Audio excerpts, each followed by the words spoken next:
everyone, Alexa Donne here, and today I am finally talking about a topic that has been often requested and that is actually really dear to my heart, but I just hadn't done it yet, and that is revision. Where do you start?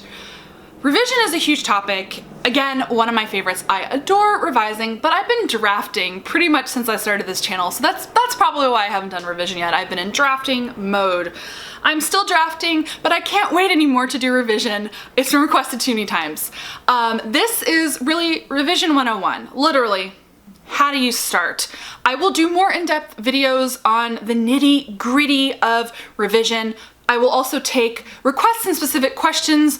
As always, you can drop any questions down below that you have about revision, specific questions, broad questions, and I will definitely use those to make subsequent videos on revision. So first, revision. Where the heck do you start? So first, just a nice reassurance. Revision is hard. Revision can be super overwhelming. So if you are in that stage, you're dreading it, you don't know what to do, you're like, first of all, you're like, how did I write a book? A book, it's a whole book. It's like this big. It's, my first drafts, sometimes they're over 100,000 words. And I'm like, that's a lot of words. Especially if you know you've got a messy draft, it can be especially overwhelming because you don't know where to start. And the instinct can be to run screaming from the room or to tackle your revisions hastily and sloppily, which is the worst thing that you could do because ultimately it's not really going to improve your book, but you might feel like you're done with revision when you're really not. Ultimately, revision is an exercise in organization and strategy, which I know sounds super daunting, but the good news about revision, and I'm going to go through this in some of my other steps, is that there's kind of a sliding scale of how intense you have to be or want to be when it comes to that organization and strategy. I do have some tips for ways to tackle it so it is less overwhelming, but you might want to do a massive, crazy organizational plan and tackle it, with extreme precision. It really depends on your process and your personality, so it takes all types. So step one is actually super easy, theoretically speaking, and that is to put your novel away. Put it away. Step aside. Don't look at it. Don't jump right into revision, especially not if you're on the more beginner end, novice end, and this is your first book. That is the worst thing you could do because you do need a little bit of distance. Now, if you've watched previous videos, you might know it's, do as I say, not as I do. I don't leave a lot of time for my book to rest because I do tend to jump right into revision because of pantsing. So meaning it's almost like continuous drafting for me, meaning I get to the end or near the end and I already know how I need to fix the book because I've been pantsing it. But I still do let things sit. So on the low end, give it at least a week. Give it 2 weeks if you can, and even better, give it a month. I think a month is really reasonable. It's actually great to take the break, period, creatively. You need to watch some TV you missed. You need to go to the movies. You need to see your friends who you haven't seen in a while because you were in a drafting cave. That's just good for your emotional well-being. Have a bit of fun. This is also part of refilling the creative well, but most importantly, revision is a different mode than drafting typically, because you have to utilize a different skill set for revision. So I find it's good to take that break to basically switch your brain over, but also to gain distance from the material. So this step one, is the best time usually to give your book to a beta reader or a critique partner because you can get their feedback on your book, and getting an outside opinion, you can incorporate their thoughts and questions into your revision plan. And sometimes when you do give it to a beta reader or a critique partner, your let the book sit time has to be longer because they need more time to read the book. I will say, the longer you can let it sit, quite often, the more fresh you will come to the book. If you can let it sit 3 months, even 6 months, it might be the best possible thing for the book, but it really depends on you. So step 2 is to then read your book again. You want to read it and come at it a little bit fresh. Hopefully you've given it enough time to rest. In some cases, this step 2 might be giving it to critique partners if you didn't give it to them in step 1. It depends on your process. But as you are reading, you want to take notes if you can. They can be mental notes or they can be physical notes. You want to note places where your intention didn't make it onto the page, like, oh, I wanted to show that character A went from feeling this to feeling this, but I'm missing a transition. You want to look for places where even you're bored of your writing. You want to look for places where you realize you left out critical information or where you realized you dumped too much information.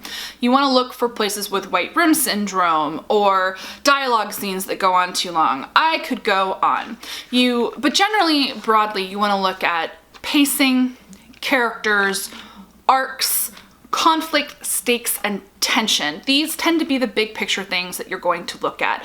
Oh, also related to pacing and plot, foreshadowing any elements that happen later, especially if you if you find that the last third is really tense and action-packed and exciting, you might need to work things into your revision plan to thread things better throughout the story or cut words earlier so that the pacing works better. Every book is different and there's a million ways to revise. And the problem is there's always a different cocktail of what might be wrong with your novel that you might need to work on. So I'm never going to be able to do like the, best prescriptive video on revision, but these are just some things that you want to think about while you are reading. And when it comes to CPs, I highly recommend you ask them to ask you questions. You want to find out from them any place they were confused, where they had a specific question, or also where they're bored. You want to take this feedback and incorporate it into your revision plan because this is going to identify for you issues that you have in your book, but also specific places where you might need to address things. So step 3 is taking all of these notes and questions and ideas and identifying the core issues that the book has. So it might be pacing. It might be the main character arc. It might be the romance. It might be a few things in concert, but you can always find an insane laundry list of things wrong with the book or that you want to fix, but I do generally recommend compartmentalizing with your revisions a bit, and that is focusing just on core issues, especially the things that impact the skeleton of the book, the backbone of the book, i.e. the things where changing them are going to have the most ripples on the story and or making them work, making them better, will make the story click into place and make it a magic novel that could go somewhere, maybe with a few more changes, but so I think that you should start with those core backbone things that are going to make or break your book. And just a few common issues that I find happen a lot in first drafts that you can look for. I've covered these in some other videos, especially common mistakes that newbie writers make videos, and that just is places where you rush your pacing. This tends to happen most often at the end of books. Places where you're dragging your pacing. This happens most often in the beginning or the middle of the book. It's called the muddled middle or the muddy middle for a reason. You also want to look for character soup, where you have too many characters and you want to eliminate or streamline characters to make often the pacing tighter. You want to look for inconsistent characterization. That's kind of the author intent versus what actually makes it onto the page. You don't want to give your characters or your readers emotional whiplash. And last but not least, you want to look at continuity. So literally, this thing appears on this page and then I never mention it again, or this thing comes up at the end of the book and it's never been mentioned before. You want to look for kind of those like anomalies so that you can thread things better through the book, or just get rid of something that is mentioned once and is completely meaningless but stands out. So when you're identifying these problems, you want to brainstorm a bit of how you might fix them. You don't have to always arrive at like the perfect solution right away, but I do recommend brainstorming. And again, you can do this kind of in your head. You can write it down. One method for this, I've done what I call the note card method, and that is I identified my core problems on a series of note cards, and I used the note cards to brainstorm. The note cards noted the page that the thing was on or the part of the book, and I would jot down a few ideas for how I might fix it, and then I could go back to those cards and kind of look at it when it came time to actually tackle the issue. That's just one suggestion. That is something I have done in the past that has worked for me. I also, in all my later books, I do just bullet pointed lists in like a notepad file. If you do bullet journaling, you could do that in your bullet journal. Just like, it really depends on your mental process and kind of how you work. And you might have to do some trial and error before you figure out how you work. And so step 5 is essentially then getting concrete with those core issues. And it kind of ties into what I just mentioned with note cards. That's one way. And that is actually solidifying and identifying the things that you need to fix. If you do like a lot of organization, I highly recommend Susan Dennard's revision method, period. And I'm going to link you down below, or you can just go to her site. It is susandennard.com/4-writers. It is fantastic, amazing resources, and her revision resources. That's the method that I tried when I revised my first book, and it was almost too anal retentive organizational for me and the way that I work, but trying all of Susan's different things helped me identify the nuggets that did work for me. So it's a method that I do recommend for newer writers who don't know how to revise. But as I said, you could do the bullet pointed list, you could do the note cards, but you've boiled down the core issues and now you're basically making them real by writing them down. So step 5 is to set a deadline and make a plan. So deadlines. These are gonna vary widely. I can't like give you a prescriptive, you should be revising in this amount of time. So I'm a very fast reviser. So for me, I can, depending on the revision, I can turn around a revision in a week, 10 days, 2 weeks. My revisions tend not to go longer than 4 to 6 weeks personally, because I thrive off of tight deadlines and doing everything all at once. But this might be stifling or unrealistic for you depending on the revision. And I will say some backbone revisions simply take more time because they are overwhelming. They have more ripples. Sometimes you have to throw out material and write new material. And I would say the sweet spot for most writers is probably 2 to 3 months, extending out to 6 months. I think that's a pretty good window, especially if you are really reworking an entire book, a messy draft, or something where you do have to do a lot of rewriting in order to make the story work. But you also take the time that you need to take to do it. I'll also say that I'm a fast reviser. And I'm efficient and I'm pretty good at it. Some people are fast revisers and they're not efficient. Their revisions are sloppy. So you always have to kind of balance the time spent with the quality of the revision. Longer revisions aren't always more quality. Shorter revisions aren't always sloppy, but it really depends on the writer and how you approach the work. But set a deadline for yourself, because I do think it's good to be working towards something. Now, it can just be a random deadline that you think is realistic to what you can achieve. It could be a deadline like, there's a contest I want to enter, a pitch thing I want to enter, so I have to be done by X date. These kind of deadlines can be really, really helpful because it gives you something to work toward, and it smacks you in, smacks you in the butt. I don't know why I keep using that metaphor. It kind of motivates you to actually put your nose to the grindstone and do the work. But then you have to decide how you're actually going to tackle the revision. And there are different ways to do this, and this is definitely one area where I can do a whole video on this. Let me know down below if you want to see this sooner rather than later. And that is what I would call a linear revision versus a nonlinear revision. So I would consider a linear revision where you start at the beginning of the book and you comb through the book chapter by chapter, scene by scene, chapter by chapter, beginning, middle, end, and you revise in order, basically. Now, you can do a linear revision focusing on just one thing. So let's say you do a linear revision starting at the beginning, reading and working through the whole book, just focusing on the romance arc, or just focusing on the pacing, just focusing on character arcs. Or you can do a linear revision where you work on a lot of things simultaneously. I will say that this kind of revision, it's kind of like a level 2 revision.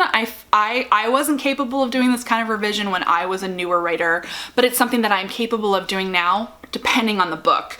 So I'll tell you with Brightly Burning, I've only done linear revisions, but meaning I've simultaneously deleted characters, added foreshadowing, worked on the character arcs, worked on the romance arcs. I've done all of this simultaneously, starting at the beginning of the book, working on a bunch of different things as I go through. It's not easy, and it does require a bit more mental organization, and you have to be in the right headspace to tackle it. So I've also revised non-linearly, and I also really enjoy this.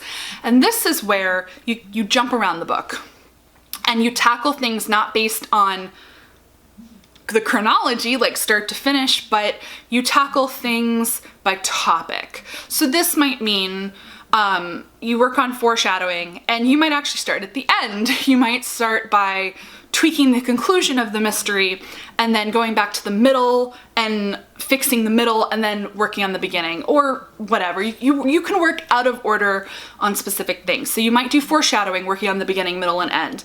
Then separately, you work on the romance. You start in the middle and then you go to the end. Like, you can work out of order on targeted different things.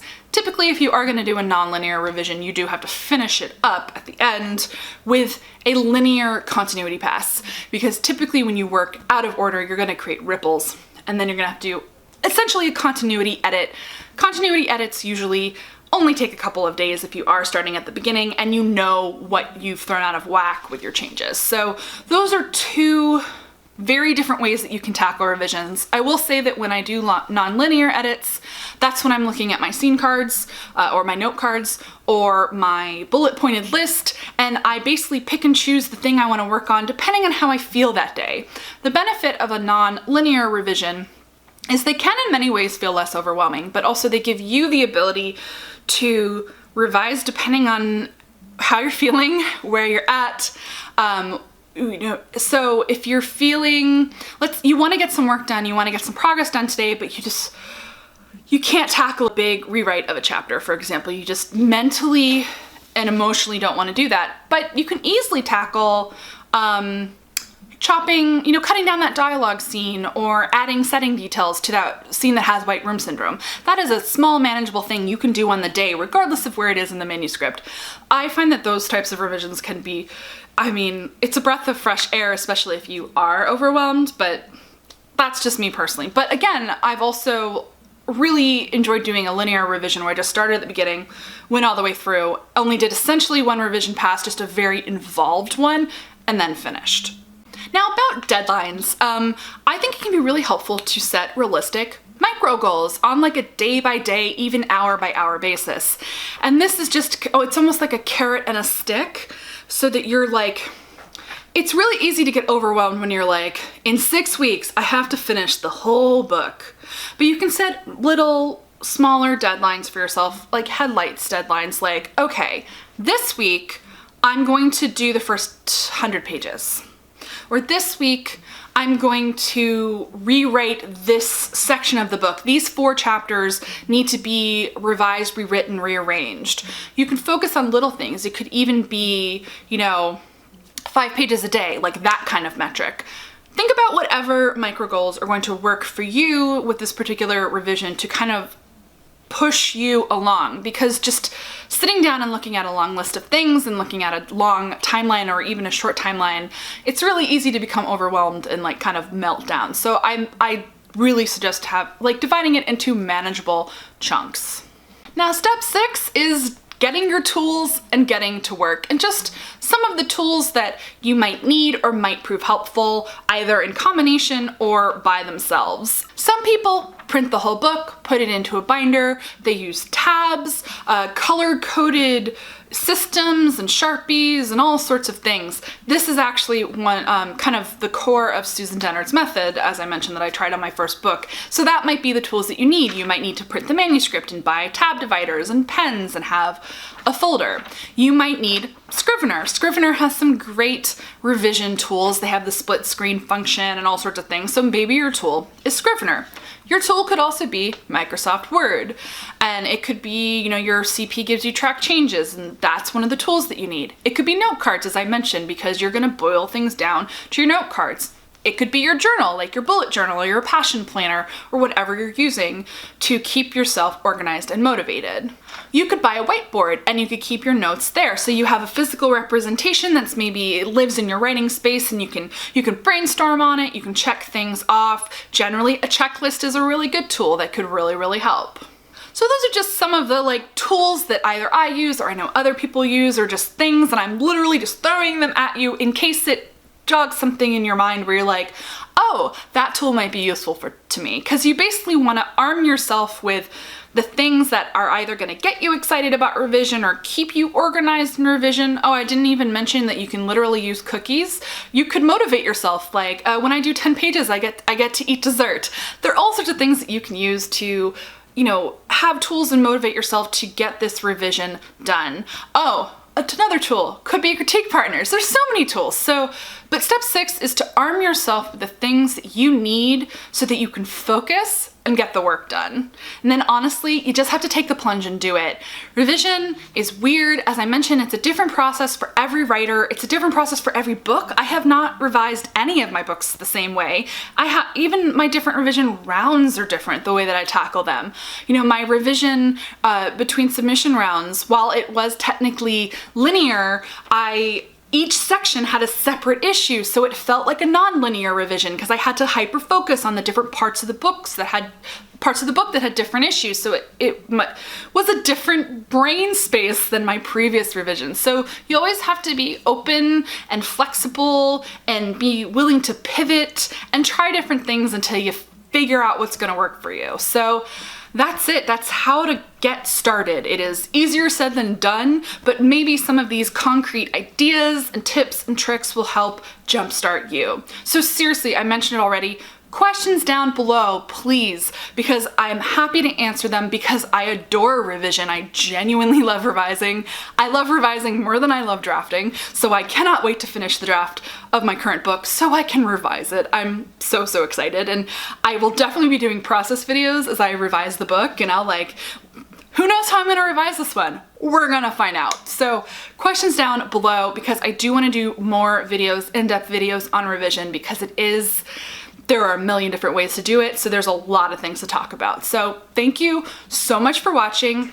If you're already subscribed to the channel, thank you so much. If you're not subscribed, feel free to subscribe. I post new videos 2 to 3 times a week on YA, traditional publishing, the industry, craft, all of those things.